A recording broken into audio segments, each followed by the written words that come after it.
I mean, this whiskey absolutely heroes the grains, all the provenance that we're working on, going that extra mile, pays off when you try this.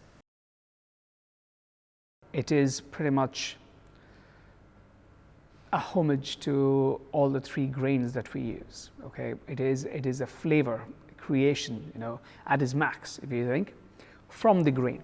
Okay, the fermentation, we are using our long fermentation as usual in here, but in a toned down manner, so giving grain the full front stage. So what you see, the first thing you pick up is still the sweet creaminess that comes from the wheat, okay, the hint of nuttiness that comes from the barley actually, and we have got a herbal spiciness that comes from the rye.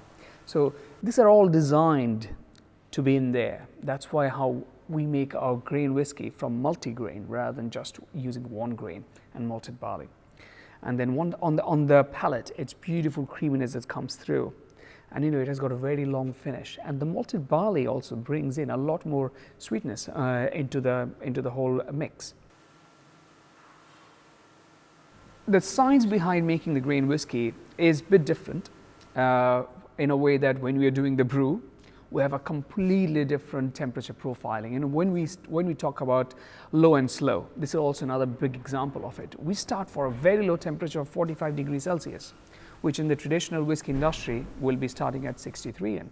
So it is one of the lowest mashing in temperature that you get.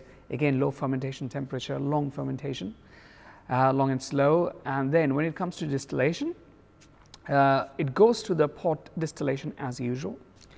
And then we use our column still very precisely when it comes to distillation, because we do not want to over distill it, because in a column still it goes through a lot of rectification.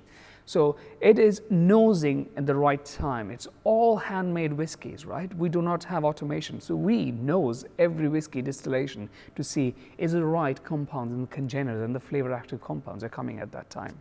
So then it's selection of the barrel. This one is made with ex-bourbon, as most of our other whiskies, because we do not want the barrel to overpower our distillery character, right? So that's why all the grain flavors are retained by careful brewing and distillation. So this one is designed in mind that who already enjoys whiskey, right? For them to have a lighter approachable whiskey, yet it has got the beautiful long legs, to give a long finish to you, beautiful long legs. For me, my personal preference for our grain whiskey, because of its complexity and all, I will say this is the first drink in the evening for sure. You can go straight on the rocks or even neat without any ice. I quite like it a little bit cooler, my whiskey, and then it creates more flavors in your mouth. Okay. Or I also like a great old-fashioned with this, because it has got the depth of the rye, it stands out really amazingly in old-fashioned. So how do you make an old-fashioned? It's very simple. You need whiskey, you need a cube of sugar, Angostura bitters, that's it, and ice cube. It's a very simple drink. Fantastic with this.